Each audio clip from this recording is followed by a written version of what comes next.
Vrindavaneshwari Vrishabhanasute Devi Pranamami Hari. So, Namom Vishnu Padaya Krishna Prishtaya Bhutale Srimati Bhaktivedanta Swaminiti Namane Namaste Saraswati Devi Gauravani Pracharini Nirvisesa Sanyavadi Paschyata Desatarine Jai Sri Krishna Chaitanya Prabhu Nityananda Sri Advaita Gadadhara Sivasad Gaura Bhakta Vrinda. Hare Krishna, Krishna Krishna, Hare Hare, Hare Ram, Ram Ram, Hare Hare. Hare Krishna.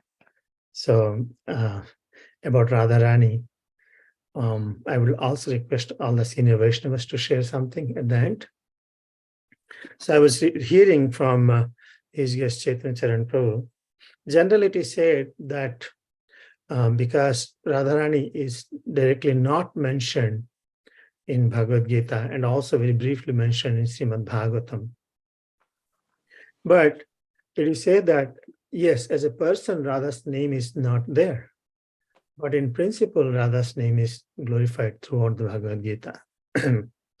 Whenever we would like to know a person or a great person, we know the person and we know the principle and we know the mood of the person and the remembrance of that person. So similarly, Radharani, as a person, may not be there in Bhagavad Gita, and it is also mentioned the Srimad Bhagavatam very briefly.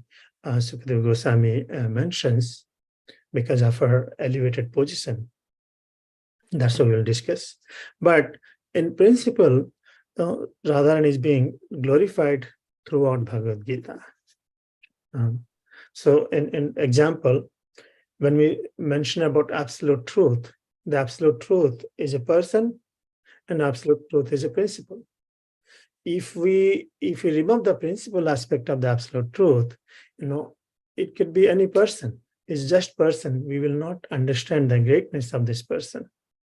So both, and if you just keep the principle, not the person, then we will not have a personal relationship.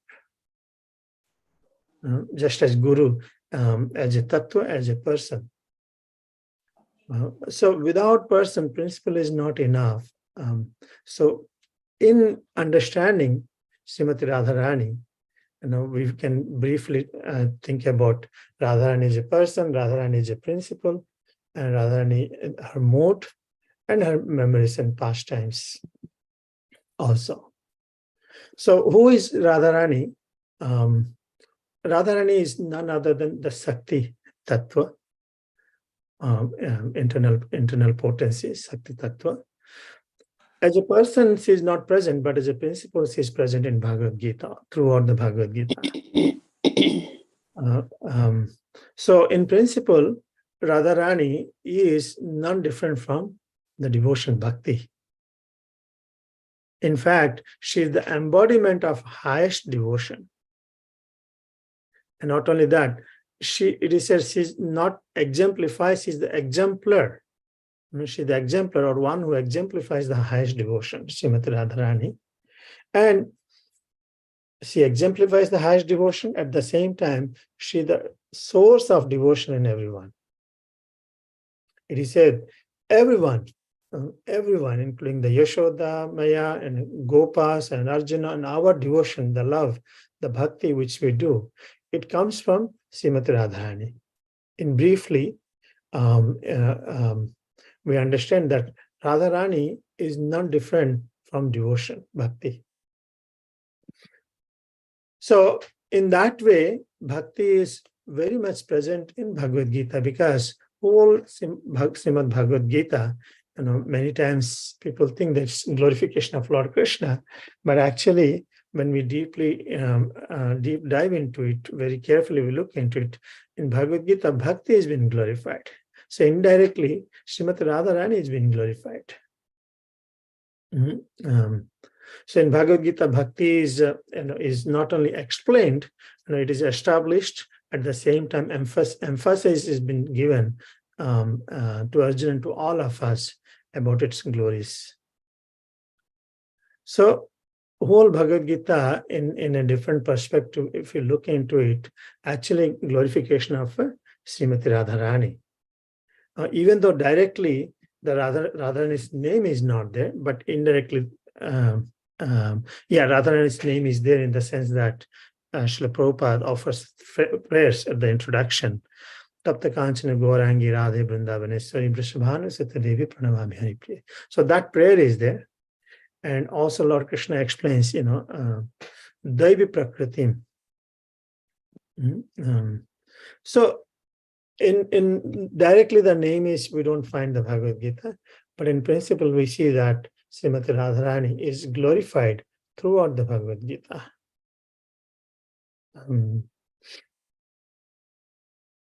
Now, when we look into this intimate understanding, as Krishna says, my devotees are always in my heart, and I'm in my devotees of my heart. So this is what Krishna and Radha is. In Krishna's heart, Radharani is always present. In the same way as in Radharani's heart, Krishna is always present. Because of that, in all the processes which Krishna explains in Bhagavad Gita, different processes, Karma Yoga, Dhyana Yoga, and Jnana Yoga, and all this yoga process, he establishes the Bhakti as the supreme.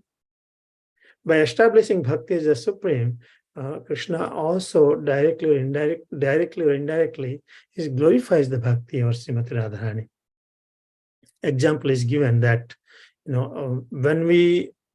when a person speaks about himself, his success, how he attained, this big business and so many name and fame, everything he explains. Sometimes many people think, why he's glorifying so much. But at the end, he says that, okay, all this is because so and so person. So similarly, in Bhagavad Gita, Lord Krishna explains all these different processes, glories of bhakti, and glories of bhakti. In fact, he speaks about himself in many 7th, 8th, 9 chapters, but ultimately he refers directly to the devotional service as the great. So that way, and the process is Radharani, which is bhakti. And we learned that the bhakti we all practice is none different than, it comes from Srimati Radharani. And Krishna in Bhagavad Gita, after Arjuna is, he revealed to Arjuna that on the request of Arjuna, he revealed the universal form. Can I see how you've pervaded everywhere throughout the universe? Krishna says, yeah, I will show you. I'll show you this form, which you want to see and which you don't want to see also. So Arjuna was very beginning, he was kind of appreciating, wow, how wonderful it is. But at the same time, eventually he said, oh my God, who are you? It's so scary form. Then Krishna showed his two-handed form, and eventually 400 form, then 200 form. Then Arjuna was specified, and Krishna says that, my dear Arjuna, only by undivided devotional service can I be understood as I am standing before you. Can thus be seen directly. Means the form 200 form which you are seeing cannot be understood. It's not shown to anyone. It's very, very dulla, very, very rare, only by devotion. And that is again the Krishna showed his glories just to glorify bhakti. The whole universal form is, he showed his opulences, but directly he comes to saying that the purpose of showing is also to glorify the devotion. So the whole Bhagavad Gita is glorification of Srimati Radharani in principle. So then we look into the mood. Why Radharani is so great? And there's so many devotees in this world and in this universe. But Radharani why she is glorified? Her mood, the gopis' mood, is certainly surpasses everyone's mood. As Krishna says, I keep my promise, in whatever way my devotees, they serve me, I reciprocate accordingly. I reward accordingly, I reciprocate accordingly. But when it comes to the gopis, and especially Srimati Radharani, he says, I cannot pay back. Because their devotion to Krishna is such a great that even Krishna fails to understand, their greatness. Thus, he comes to experience that love, that greatness in the form of Sri Chaitanya Mahaprabhu. So, in Rasa Leela, this is what we are still continuing the mode of Radharani. During the Rasa Leela, when Lord Krishna unmanifested, disappeared from this place amongst the gopis. He disappeared. When Krishna disappeared, all these gopis were literally very mad and looking for everywhere, so desperately. Looking for Krishna everywhere so desperately. And that we can hear and think, but it's difficult for us to really understand how deep their love for. They're very, very desperate to look for Krishna. In that case, Radharani says that she shares this is the greatness of Radharani again. With regards to meeting with Krishna, separation of Krishna is better for me. Why? This from Padyavali actually. In union of Krishna, I can see Krishna only in him at one place. In meeting with Krishna, I see Krishna there. But in separation, I can see Krishna everywhere. That is the mode of gopis and Srimati Radharani.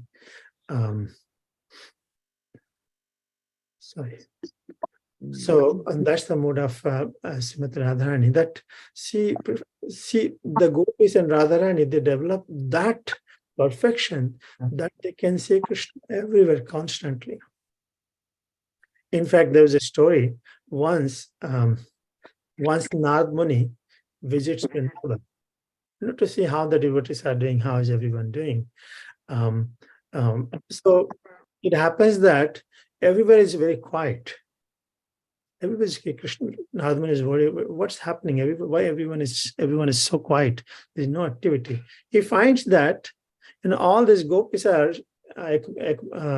gathered at one place and performing yoga and meditation. So Narad Muni is bewildered. He said, why you all are doing? So the gopis say that, we are doing this yoga and meditation just to forget Krishna. Just to forget Krishna. So the understanding is that whole world wants to perform yoga and meditation just to remember Krishna, but the same thought of Krishna is so much in their hearts. So they want to perform this yoga to forget. It's not possible for them. It's natural love and attachment for Krishna they have attained. This is the perfection. And in another place we see that when Krishna invited all these gopis in the middle of the night, to associate, but actually Krishna invited all the gopis just to glorify their devotion. Gopis' devotion. Srimati Radharani's devotion. All the gopis, they were married and they left everything, their house, their family, for a lady or for a human, their respect and honor is very important than anything else. Giving up everything in the middle of the night, coming to a person, it means one gave up everything for the satisfaction of Krishna. So when everybody comes, all of them comes, and now Krishna says, why did you come? This is not good. Krishna rejects actually all of them. When Krishna rejects, of course the gopis are mad. Krishna is, they say, we have come, giving up everything, we have come. now you're rejecting, they're mad. But the test of love is, even though Krishna is rejecting, the gopis' love for Krishna is more and increasing. It's not a conditional. It is said that a test of love is for so many reasons to give up the relationship. There's every reason to give up the relationship, but one doesn't give up. So this way, the gopis had so many reasons for them. So many obstacles they came across. In practice of bhakti, we pray to Nrsimhadev, we pray to Ganesh, that please remove these obstacles on the path of bhakti. All these obstacles we come, we pray, please help us, we pray to spiritual master, give me these benedictions, help me in removing all these anarthas, obstacles in our path. We pray to Chaya Begodami, Chaya Dasasadi, Chaya Gunadis Gahe. So for us, practice means we are praying, please remove this obstacle from my path to reach Krishna. But in the case of gopis, what it is quite interesting is the obstacle is coming from Krishna only. Krishna says, now you go. All of you go. Makes sense? So is the test is coming from the object of love himself, from Krishna himself. So in that case also, the gopis are very, very determined in their love for Krishna without any condition. Whatever way comes, even Krishna accepts us, rejects us. Unconditionally, their love for Krishna is being mentioned. That's the greatness of Gopi. They're so faithful to Krishna. Even though Krishna is rejecting, they're still willing to accept any kind of inconveniences. Krishna left Vrindavan. They were decorating themselves, of course, very bad situation in separation. They're decorating themselves only for the sake of pleasure, pleasing Krishna. Only for the sake of pleasing Krishna. Now, when all the gopis came to in the middle of the night to meet with Krishna by giving up, at the same time, Krishna also protected them by creating chaya, illusory gopis at their respective homes, so that family members do not know. But at the same time, gopis has no idea that Krishna has made this arrangement. It's like if they would have known Krishna will make this arrangement and they comes without fear, that is a different mood. Now, in this case, the gopis has come not knowingly that Krishna is going to protect them, just completely in the middle of the night, coming and serving him. So there's no mundane lust affairs. Their position is very, very high, very, very top. So that's why in Gaudiya Vaishnava, we actually say that we actually worship Radharani, the bhakti, devotion, because Krishna says, one can conquer Krishna through devotional service. Whenever we go Vrindavan and everyone says Radha, Radha, Radha, Radha. Yeah, in Gaudiya Vaishnava, actually, practice we worship Radharani, bhakti. Now, I would like to share some of references on this here from Chaitanya Charitamrita about Tattva. About Tattva. Here it says, Ladinira Sara Prema, Prema Sara Bhava, Bhavera Parama Kashta, Nama Mahabhava. The position of Srimati Radharani is explained here. The essence of Ladini potency. Ladini potency, out of three principal energies of the Lord, which is Antaranga, Bahiranga, and Tatastha. In Antaranga Sakti is divided into three parts. Samdhini, Samvit, and Ladini. That Ladini Sakti, Radharani is the Ladini Sakti, who gives the pleasure to Lord Krishna. So Ladini Rasara Prema. What is the essence of Ladini potency? What is the essence of love? Omnipotence is prema, the love. And the essence of love of God is to have this different kind of emotions and ecstasies we see for Krishna and serving Krishna. The ultimate development of emotion is Mahabhava, which is Radharani is called Mahabhava Swarupini. She is the manifest. She is the personification of highest form of love of God. As we said, Radharani is love, and she is also source of love for all of us. So love for Krishna, but it comes from Radharani. It's love for Krishna, our love for Krishna, but comes from Radharani. The next verse is Mahabhava Swarupa Sri Radha Thakurani Sarva Guna Khani Krishna Kanta Siromani. Sri Radha Thakurani is the embodiment of Mahabhava. There's a many bhava. We say one bhava, which is before prema, but after prema also there is called rati bhava. There are four kind of bhava, I think, if I remember right. Then Mahabhava is the topmost. So Sri Radhika Thakurani is the embodiment of Mahabhava. By hearing Krishna's name, serving Krishna, her mode, her attachment to Krishna is up to that level that not ordinary living entity is not possible to manifest that. It's not possible. It's only specially there in Radharani. So first of all, she is not an ordinary human being. Whole world thinks that Radharani is an ordinary lady. Why she has to leave, break that ticket, leave middle of the night? She is not an ordinary person. She literally howls in Krishna in his pastimes, gives pleasure, and she is the pleasure potency.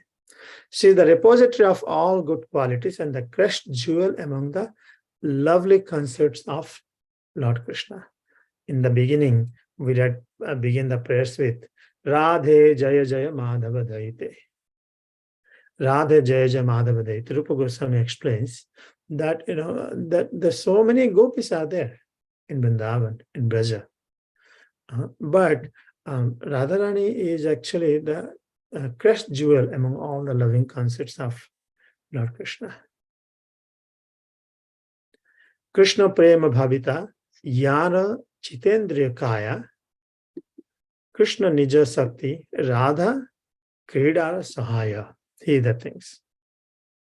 Her mind, her senses, her body are steeped in love for Krishna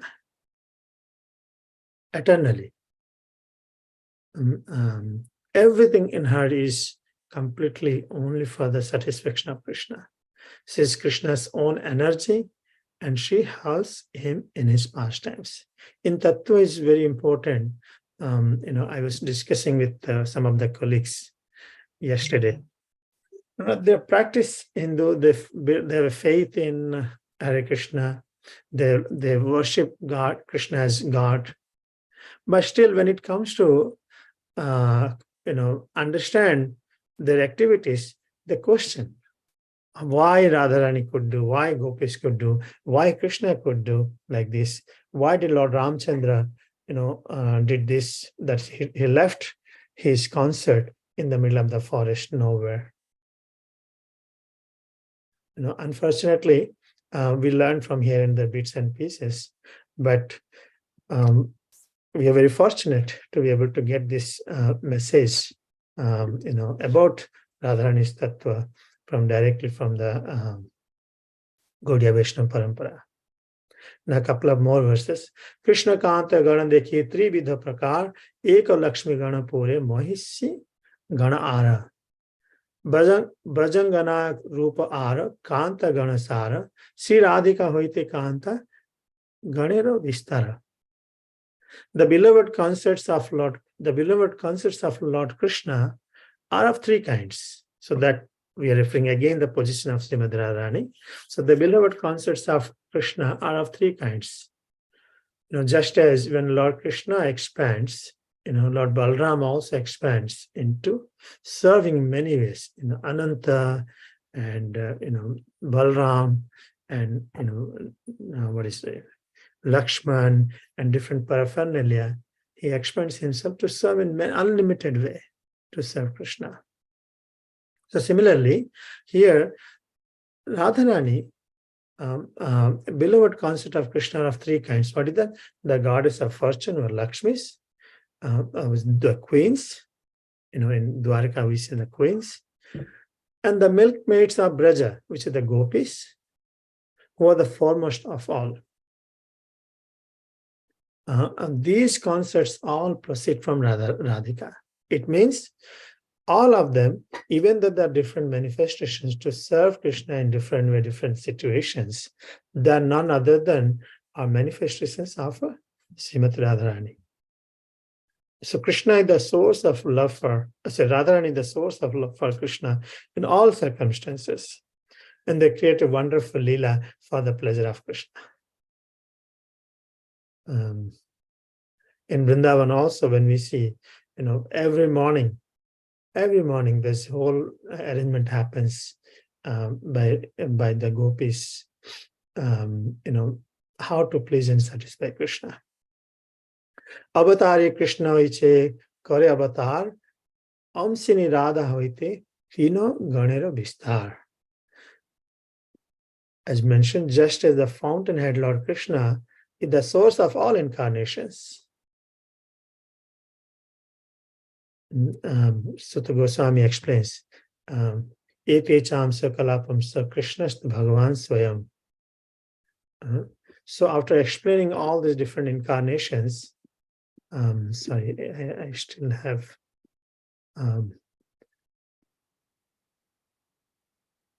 close all rooms. So, okay. So, as these cons, I was going distracted with breakout room. So, as Lord Krishna, is the source of all incarnations, so Srimati Radharani is the cause of all these concepts. All of these concepts. So she herself, because her mind, her body, her consciousness, everything is for the satisfaction of Krishna. And in all ways, circumstances, she expands herself to give pleasure to Lord Krishna. So in brief, some of the things here. Radharani is a manifestation of Krishna's love. She's not an ordinary person. Sri Radha is the Ladini Sakti, or the pleasure-giving potency of Krishna. And Krishna is energetic and Radha is energy. Radha and Krishna are one Atma, in the sense that they are Sakti and Shaktiman. And Radharani also mentions, I have a reference that she says, I am Krishna are not different. I'll share that, one of the references. So she is the Sakti and Shaktiman, because they cannot be separated. Again, it's Achintya. Even though they are one Atma, still from time immemorial, they have manifested in two different forms in Golaka, Vrindavan, to enjoy sweet pastimes. They're not different, they're one, but to have their pastimes, they manifest into two, Sakti and Shaktiman. Swayam Bhagavan Krishna has unlimited potencies categorized in three divisions. The internal potency, which I already mentioned, in Antaranga Sakti, Bahiranga Sakti, and Tathastha Sakti. And Radharani is the Ladini Sakti, which is part of Antaranga Sakti. Through the Sandhini potency, Lord Krishna, through his Sandhini potency, as I said, Lord Krishna, the absolute truth as a person, the absolute truth as a principle. So through the Sandhini potency, he manifests his form. And to Ladini potency, he enjoys. So Ladini potency is Krishna's pleasure potency. They're simultaneously one and separate. So this internal potency, which is known as Swarupa Sakti or Chit Sakti, has three aspects. Sandhini Sakti is his aspect of eternal existence. And I missed that. And Ladini potency is Krishna's pleasure potency. So this is what in Tattva, in mood of Srimati Radharani, we discussed how Srimati Radharani is directly glorified in Bhagavad Gita and Srimad Bhagavatam. Actually, it's a glorification to bhakti. Even Krishna himself, when he speaks about him, speaks about everything, ultimately directs to bhakti, which is glorification of Srimati Radharani. And she's not an ordinary person. She is actually in Lord's internal potence, Ladini Shakti. Many such pastimes we can understand by the mercy, but there's a couple of, I don't know time, how much time we have it.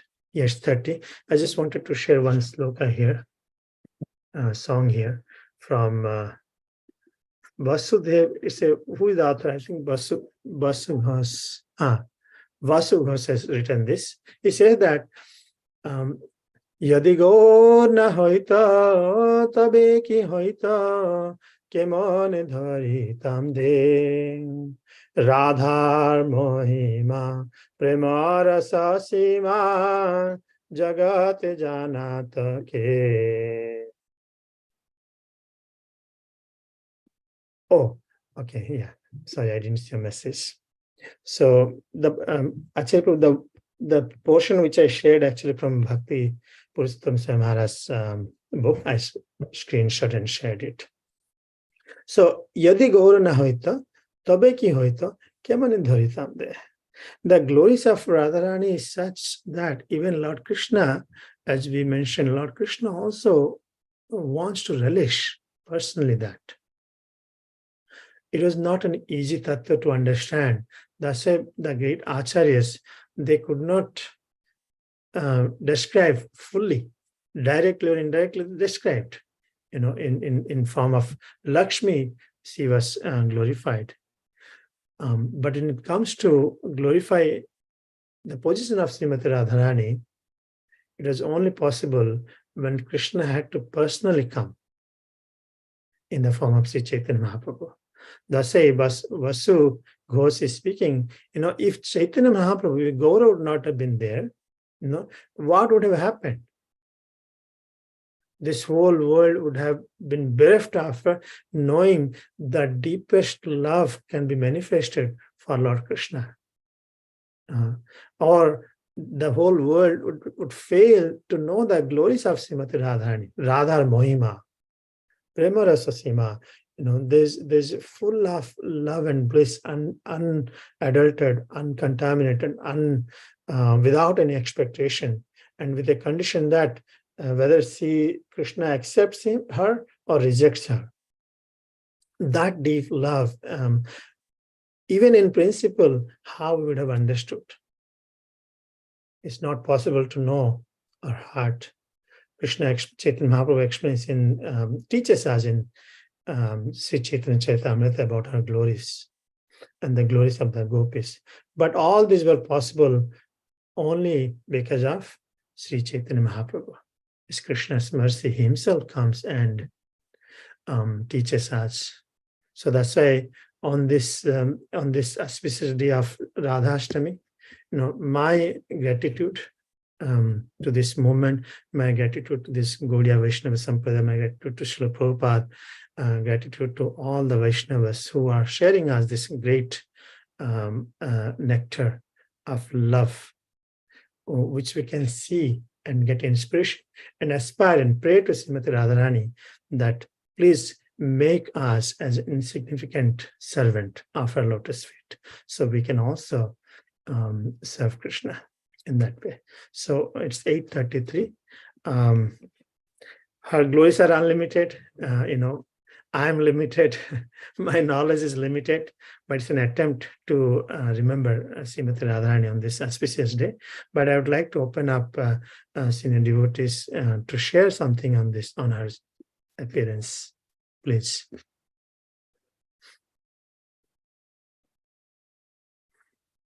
Or any corrections on this also. Vishnu, the call got disconnected, is over, right? I didn't disconnect in error. The I don't understand your question. The breakout session I don't know. I wasn't in that breakout session. I didn't know. Oh, you were not there? Okay. I thought, okay. So would you like to share something on Srimati Radharani's appearance day? You mentioned I had a couple of questions. Mm-hmm. One was you related that story about Narad Muni coming upon the gopis who were in yoga and they were trying to forget Lord Krishna. Mm-hmm. So did they say why they were trying to forget Lord Krishna and what's the source of that story? And then the other thing you mentioned was that I picked up on was you said we pray to Ganesh to remove the obstacles of bhakti. So do you have a particular prayer to Ganesh that you recommend or that Srila Prabhupada might have recommended in that purpose?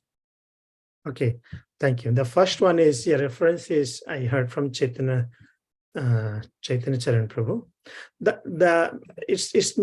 The whole pastime is not to really forget. The whole pastime is to glorify the gopis situation there. Sometimes when Krishna bothers, Krishna just to increase the rasa, Krishna bothers the gopis, says, oh, I don't want to remember you like this. So when they are mad on Krishna, so they say, okay, but still they constantly, Krishna is in their heart constantly, even though they want to forget. So the love is so much, they have attained the perfection that much. For them, forgetting Krishna is not at all a endeavor. It cannot work out. It's just, the whole pastime is just to glorify, to see our situation. We are trying to work hard to remember Krishna, but Gopi's position is, they have attained that much. Sometimes when you're mad, you like to, I don't want to remember about this person. Of course, it's a transcendental madness, which is, sometimes Radharani also becomes mad on Krishna. He doesn't want to see him. Then Krishna comes in the form of the person who is selling the bangles. So he reaches out the gopis, and gopis say that Krishna has, a person has come who is selling bangles. Okay, I'll personally put. So when he comes in front of Radharani, tries to put, and Radharani sees the face of Krishna, he immediately melts. By seeing Krishna, he immediately melts. So idea is, these rasas are there. What do you call that rasa? One is Raudra rasa? Is that right? Getting anger. I don't know. I forgot the actual meaning. So that's my point on that. And I heard from Chaitanya Charan Prabhu mentioning that. I can try to get the reference if possible. If you really want. Yeah, please do. Sure. Please do. And second question is, well, why I give this reference is again to glorify, their position. Gopi's position is, we generally, we are in the path of sadhana bhakti. We are fighting for our obstacles. We pray, remove our obstacles. So yes, Prabhupada says we don't have to directly do, but as I remember Bhakti Rasamrita Sindhu, it is explained that Ganesh is worshipped to remove the obstacles in the path of bhakti. But for us, I think we do Nrsingadev. We worship Nrsingadev to remove the obstacles from our path. At the same time, this is explanation. Ganesh himself gets his strength from Nrsingadeva, Lord Krishna, according to Brahma Samhita. So that way, yes, there's nothing wrong. As gopis worshipped Katyayani to find Krishna. So similarly, offering respect, prayers to demigods also for attaining Krishna is nothing wrong. In Srimad Bhagavatam, Prachetas also served Lord Shiva, and by the mercy of Lord Shiva, they got Krishna. But because we are in the path of Gaudiya Vaishnava, we have to follow what our acharyas have said. So we follow what Prabhupada has said, the standard. I'm not saying that we worship, install Ganesha deity. But in essence, we can pray to personalities who can help us remove these obstacles in attaining our object of love, which is Krishna. That's what I was trying to say. Well, Anything? my question was, do you have a particular prayer that you're recommending? Oh no, I don't. I didn't say. But I remember Ganesh is mentioned in Bhakti Rasamrita Sindhu. Is that right? I remember Yeah. vaguely. Yeah. Yes. Yes. One of the so yeah, there's a lot of letters that Srila Prabhupada wrote about that. It's so I mean to understand it completely, you have to take it in context with other things. It's in the Nectar Devotion, chapter 8, in offenses to be avoided. One should worship the demigod Ganapati to remove the impediments in the execution of devotional service. In the Brahma Samhita, it is stated that Ganapati worships the lotus feet of Nrsingadev, and in that way becomes auspicious for devotees in clearing out all impediments. So then, why not install the deity of Ganesh in the temples, right? You could say that. Yeah. So because there's a few letters that Srila Prabhupada wrote about this particular point. So he wrote a letter to Shivananda in London. So far worshiping Ganesh is concerned, that is not necessary, nor should it be done on a regular basis. If you like, you can pray to Ganapati for removing all impediments on the path of Krishna consciousness. Then a letter to Sudama in 1974. My dear Sudama, please accept my blessings. I'm in due receipt of your letter, and I am glad to note that you are now moved into your new quarters. The Ganesh Puja may not be performed. No, it is not to be done. No need of it. I hope this meets you in good health. Then in Bombay, 1974, to a devotee in Evanston, Illinois. Krishna says in Bhagavad Gita, Sarva Dharman Parityajya Mamekam Sharanam Braja Aham Tam Sarva Papebhyo Mokshayashyami Nasuchaha. So why do you want to worship someone else? Krishna himself recommends Mamekam, alone. Therefore, what we must do like that. If one waters the root of a tree, if one waters the tree, he waters the root. There's no necessary of watering the branches. The demigods are all different parts of the form of the Lord, but Krishna is more than the whole complete universal form. He is the original universal form. Therefore, I do not encourage you to worship the demigod Ganesh. It is not required or necessary. Simply worship Krishna. Then your lives will become perfect. Of course, if one has got some sentiment for achieving the blessings of Ganesh, for accumulating large sums of money, then he may perform Ganesh worship privately. But first of all, he must give me $100,000 a month, not a farthing less. If he can supply $100,000 per month, then he will be allowed to do Ganesh pujas. Otherwise, he shall not do it. It will not be good. So I think that's a kind of joking statement Prabhupada made in the sense, okay, if you give 100,000, we'll do it like that. But actually, yeah, thank you for sharing that.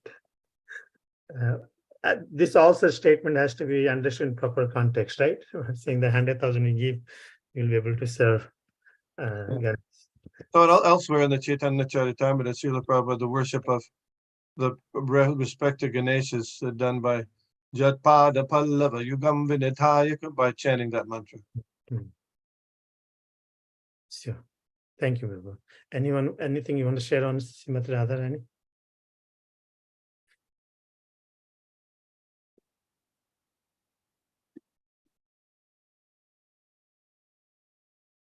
So hope all the preparations are going well on this auspicious day.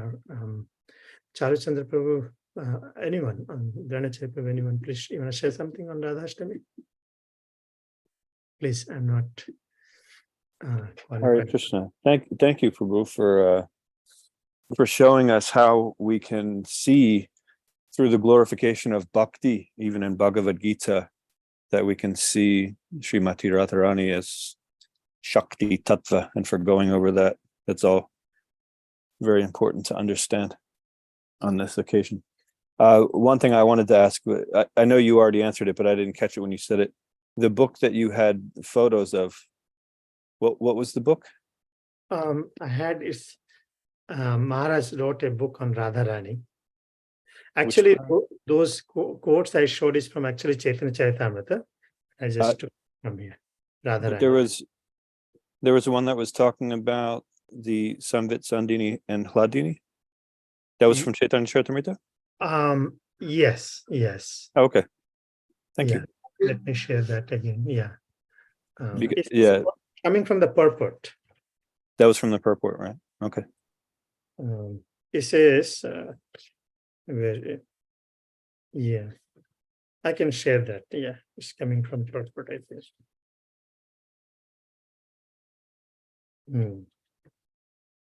I'll send to the group the whole section as you asked for. Okay.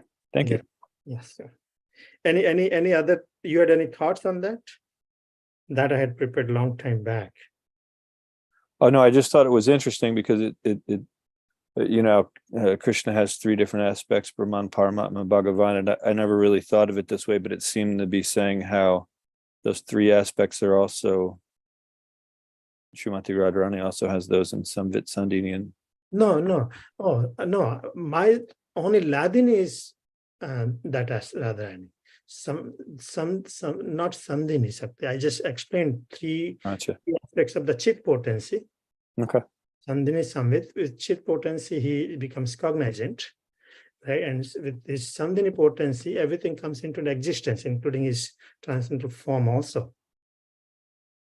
And the Ladini Sakti is the personification, rather than the personification of Ladini Sakti. That's what I meant to say. Okay. Thank you. That is same as your understanding, or any corrections? Oh, this is way above my pay grade. Thank you. Okay, so Dhanacharya, you want to say something? So we will stop it here, maybe some announcements here. So wish you all very auspicious Radhashtami, and may our mercy and blessings be upon all of us.